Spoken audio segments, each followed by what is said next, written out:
Este é mais um programa Escola de Paz, o terceiro da série A Criança e o Sexo. Estamos mais uma vez com a companhia do Dr. Roberto Santoro, psicanalista e presidente do Comitê de Saúde Mental da Sociedade de Pediatria do Estado do Rio de Janeiro. A partir dos 3 anos, a criança entra na fase mental. Sua mente está se desenvolvendo, ela aprende a pensar e a descobrir relações e entender coisas que antes lhe escapavam. É natural que um dia pergunte: eu entrei na sua barriga pela boca? A pergunta é lógica, porque ela sabe que a comida entra pela boca e vai para a barriga.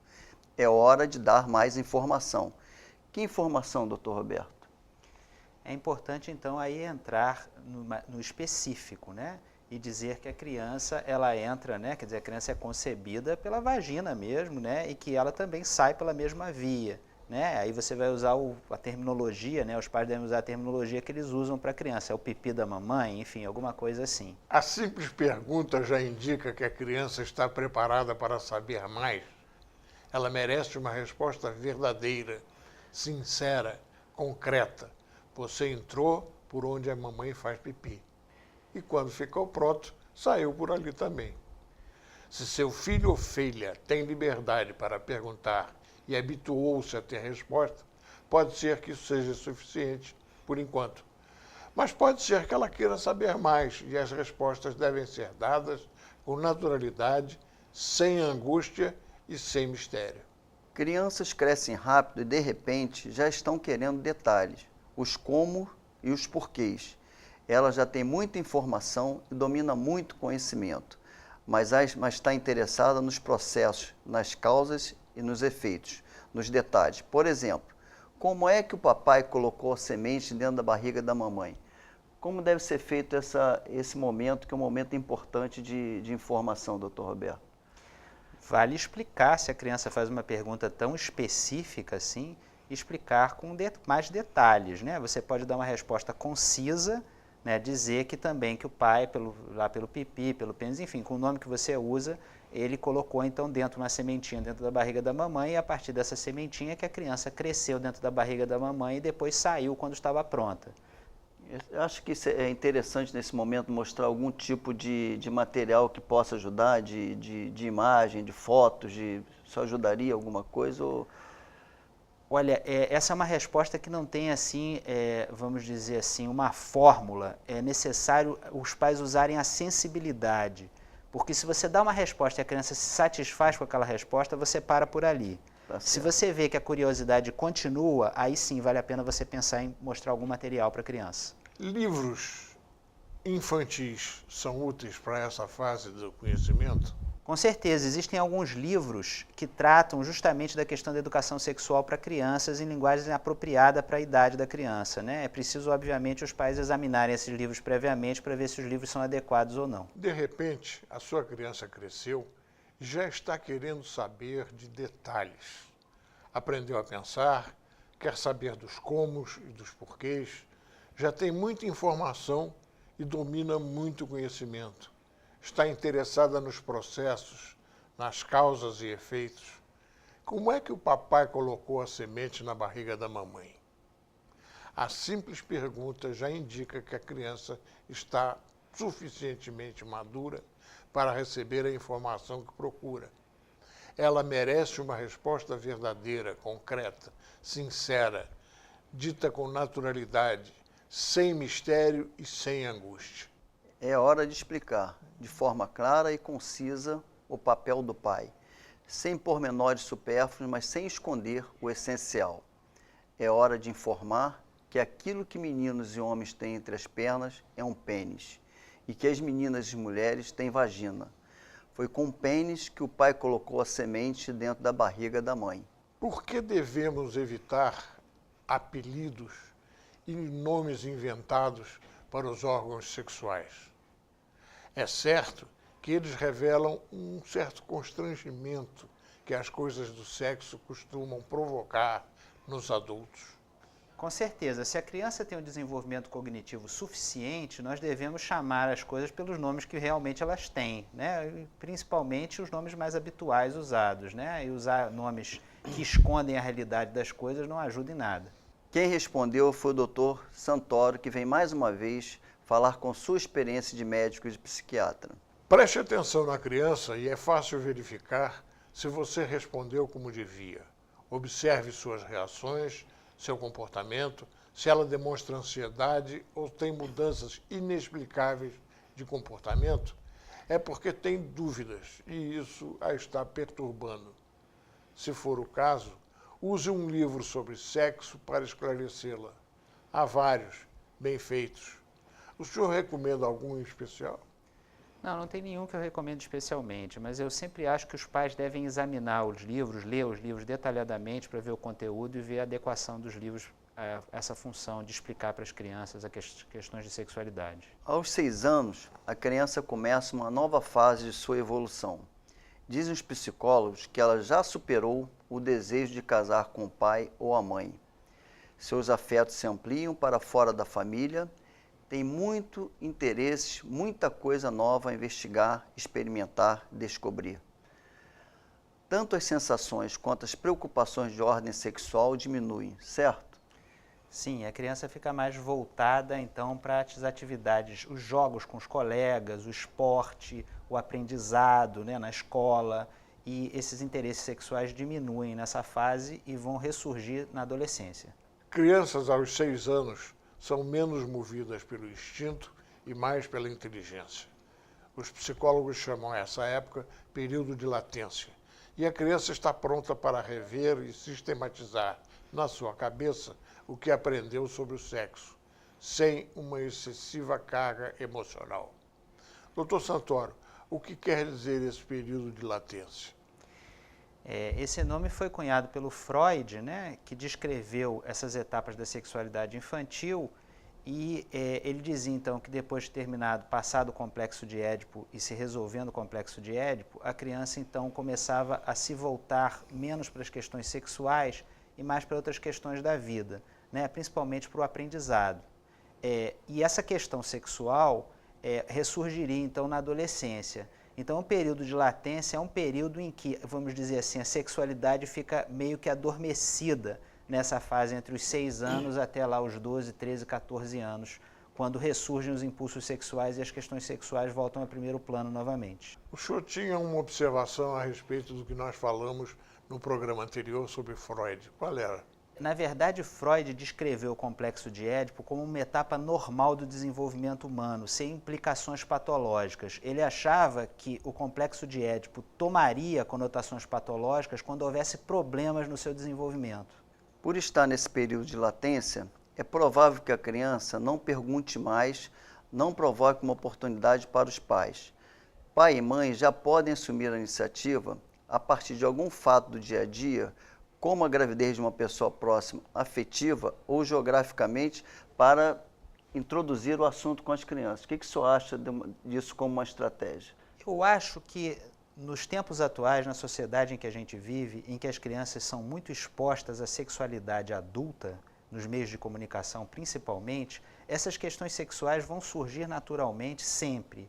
Mais ainda, nós temos visto crianças nessa fase de latência muitas vezes imitando alguns comportamentos adultos e já começam a chegar em casa com assuntos do tipo quem vai namorar com quem na escola, quem beijou quem, né, e fazendo perguntas diretas sobre isso. Então essas são oportunidades que os pais podem usar para conversar com as crianças sobre questões de sexualidade.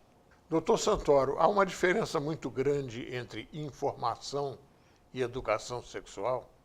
Eu diria que a educação sexual pode ser entendida de uma maneira mais ampla, né? Como aquilo que você ensina aos filhos de uma maneira indireta, através do seu comportamento, como você lida com a questão da sua sexualidade, né? E também de uma maneira mais direta, e aí nós podemos falar propriamente da questão do conhecimento sexual passado através de informações que você dá para a criança, mas a educação sexual plenamente é completa, tem os dois aspectos, o aspecto direto e o aspecto indireto. A informação contém dados, a educação contém emoção, e a tarefa de educar não é específica da mãe ou do pai, nem a razão para o pai conversar com o menino e a mãe com a menina.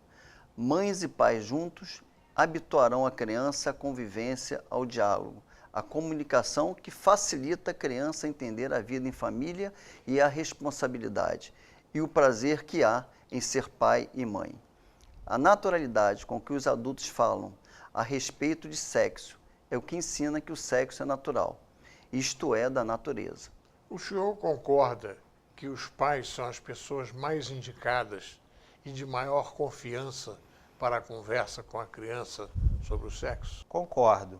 É preciso a gente entender que em toda comunicação há um aspecto fundamental implícito, que é a empatia do comunicador com quem ele está se comunicando. É preciso a gente entender as coisas pelo ponto de vista da pessoa para quem a gente quer passar a informação. Então, ninguém melhor do que os pais para entender qual é exatamente a necessidade da criança, o que ela está precisando saber, o que ela está precisando aprender. Corroborando com o que o Dr. Santoro falou, o papel dos pais é importantíssimo no desenvolvimento da sexualidade da criança, tanto do ponto de vista físico quanto mental. Todo bebê já nasce um ser sexual e a sexualidade estaria sempre presente na sua vida, voltada principalmente para a satisfação dos seus desejos e para o seu prazer.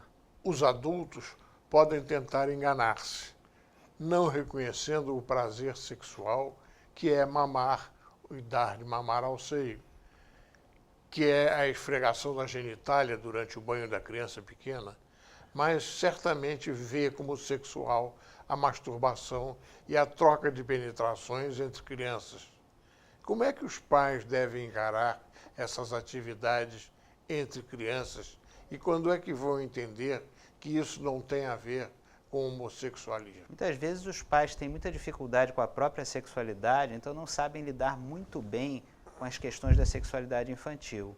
É óbvio que existe um prazer no mamar, que não é só a alimentação, porque senão não existiria chupeta, né? A chupeta existe por quê? Porque o fato da criança mamar já dá em si um prazer que vai para além da questão da alimentação. E existem outros componentes da sexualidade infantil que não são diretamente ligados à estimulação dos órgãos genitais, né? Estimulação, por exemplo, do ânus, né? Todas essas questões aí que estão presentes na sexualidade infantil. Se os pais lidam com sua própria sexualidade de uma maneira confortável, eles vão saber como orientar seus filhos em relação aos seus comportamentos sexuais. A curiosidade das crianças e o interesse em saber mais é uma coisa bem diferente do apetite sexual, que ainda nem está presente nela. Quando a criança joga os seus jogos sexuais, está apenas querendo aprender, saber mais. Os hormônios que provocam essa atitude são os mesmos que despertam o apetite sexual do adulto.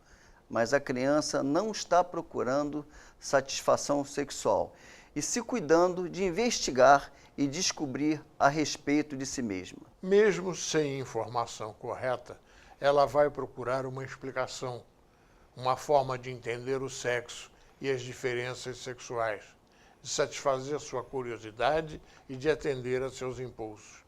É muito melhor que ela saiba pelos pais, que seja bem informada, que possa experimentar suas descobertas e que não perca mais tempo para passar a uma nova fase do crescimento e a novas preocupações. No primeiro ano de vida, o maior prazer sexual é mamar ao seio, e o sexo é basicamente oral. Em meados do segundo ano, as atenções e excitação da criança concentram-se na região anal. Essa fase é caracterizada pela descoberta da capacidade de controlar os intestinos e o esfíncter, o que dá à criança a certeza de que pode controlar-se e controlar o mundo. Ao controlar o esfíncter, a criança dá prazer aos pais e sente-se poderosa, começando a conquistar sua autonomia. Por volta dos 3 anos, as outras crianças começam a ser tão interessantes para ela quanto os adultos. É nessa idade que geralmente percebe a diferença entre meninas e meninos, o que remete a uma nova questão: ter ou não ter um pênis. Para os meninos, há a angústia e a ameaça de perdê-lo. Para as meninas, há a necessidade de explicar aquela falta e, às vezes, a necessidade de ter um. Nem sempre por inveja, mas por motivos práticos. O que lembra a história da menina argentina que viu um menino fazendo pipi do alto da amurada na praia e chamou a atenção da mãe. Mira, mamá, que prático. A primeira fase sexual da criança, ainda bebê, é oral, Não se deve reprimir o uso da boca como instrumento de investigação, de experimentação, de descoberta de conhecimento. Bebês que não usam suficientemente a boca ficam mais tempo na fase oral. Mãe e pai não devem permitir a fixação da fase oral, o abuso intensivo da chupeta, por exemplo. Como fazer isso, Dr. Roberto? É importante você ir conversando com a criança e mostrando para ela as vantagens que existem em você passar para uma nova fase do desenvolvimento e as desvantagens de ficar na fase anterior. A criança que ela tem, vamos dizer assim, estímulos normais para se desenvolver e não tem esse estímulo para o uso da chupeta de uma maneira muito intensa, naturalmente ela vai começar a poder deixar a chupeta de lado. Então eu acho que é uma questão da interação dos pais com a criança que facilita esse processo. Em inglês, chupeta é pacifier, é um pacificador da criança. É correto usar a chupeta como um pacificador da criança? Eu acho que em algumas situações você pode até fazer isso, né? O cuidado que se deve tomar é ajudar a criança a desenvolver outros recursos para lidar com situações de frustração e de raiva. Os pais não devem exigir da criança, antes que ela esteja madura, o controle dos esfíncteres, nem deixar a criança suja ou brincando com as fezes. Quando é que a criança controla o seu intestino? Por volta dos 3, 4 anos de idade que a criança começa a ter mais controle dos seus esfíncteres, né? E é importante que os pais lidem com essa situação com naturalidade, mostrando para a criança as vantagens, por exemplo, dela usar o troninho ou o vaso, né? Enfim, onde ela vai aprender a fazer cocô, a controlar, não fazer nas fraldas e eventualmente deixar de usar fralda. Aos 3 anos, as crianças mexem frequentemente na região genital e gostam de exibi-la, fazer comparação. Isso é normal, natural, é saudável, né, Dr. Roberto? Com certeza. O único cuidado que os pais têm que fazer é ensinar para a criança que a exibição da genitália e a manipulação da genitália é uma atividade particular, deve ser feita em particular, não deve ser feita publicamente e não deve ser feita com todo mundo. É isso mesmo. Só impõe a ela limites sociais. A criança deve aprender que o corpo não pode estar tão exposto quanto ela gostaria, nem tão tocado e acariciado. Mas jamais associe isso a qualquer ideia de pecado ou sujeira, o que só serve para enfeiar e sujar uma coisa tão limpa e bonita quanto o sexo. O que responder quando a criança pergunta por quê? É responder que algumas coisas não se fazem em público. Eu tenho uma história engraçada em relação a isso, né? O meu filho, na idade de 3, 4 anos, estava aprendendo isso do que era ou não adequado fazer em público. Um dia nós entramos numa livraria, ele começou a tossir e me perguntou se podia tossir na livraria. Importantíssimo é que os adultos nunca participem das brincadeiras e exibições sexuais da criança, nem de seus jogos sexuais. Por quê, Dr. Roberto? Existe o risco do adulto provocar sexualmente a criança, o que seria absolutamente inadequado, porque a criança não está preparada para certos estímulos sexuais. É preciso que a gente deixe que a criança desenvolva a sua sexualidade nos próprios termos da criança, não nos termos do adulto. Vamos fazer agora um breve intervalo e já voltamos com a segunda parte do programa. Por volta dos 6 anos, o menino não quer saber de meninas e vice-versa. Sua conversa, suas brincadeiras, suas companhias são culturalmente definidas para o seu sexo. Esse período vai demorar até a chegada da adolescência. A maioria dos pais não gosta de falar de sexo com os filhos, na esperança de que eles deixem para pensar nisso mais tarde. É um erro grave, porque toda criança já chega ao mundo com a sua sexualidade. Tem interesse em sexo e quanto mais cedo for bem informada, mais tarde vai desenvolver-se com o desenvolvimento da sua sexualidade. Tá certo, Dr. Roberto?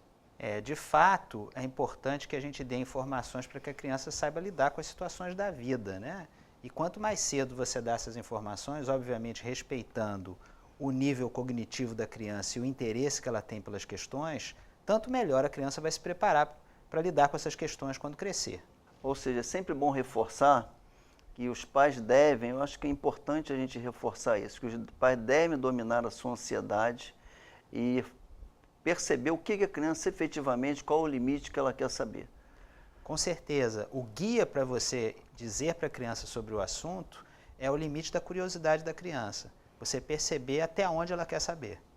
Uma pesquisa demorada na Grã-Bretanha comprovou que crianças bem informadas demoram mais a experimentar o sexo. E, melhor ainda, são menos promíscuas quando crescem. Escrevendo sobre isso e sobre jogos sexuais, Nicole Dallacre afirma que o instinto sexual não é despertado pela informação.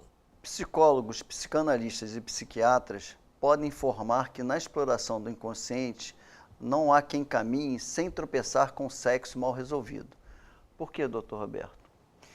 Se as questões sexuais não são bem resolvidas, depois quando a pessoa se torna adulto, ou mesmo na adolescência isso pode acontecer, aquilo vira uma fonte de conflito. Então, por exemplo, pessoas que tiveram as suas manifestações sexuais normais reprimidas, lidam com o sexo de uma maneira muito ruim e começam a brigar com seus impulsos sexuais que são absolutamente normais. Mais ainda, se você briga com um impulso que é normal, você não consegue gerenciar esse impulso de uma maneira adequada. Então é mais fácil que uma pessoa reprimida haja de maneira irresponsável diante de uma situação sexual, né? Ceda a um impulso, porque ela não tem condições de lidar com o impulso de uma maneira racional. E com esse programa, a Escola de Paz encerra o tema A Criança e o Sexo, que nos ocupou durante 3 semanas. Muito obrigado pela atenção e qualquer dúvida, escreva para soperge@soperge.org.br.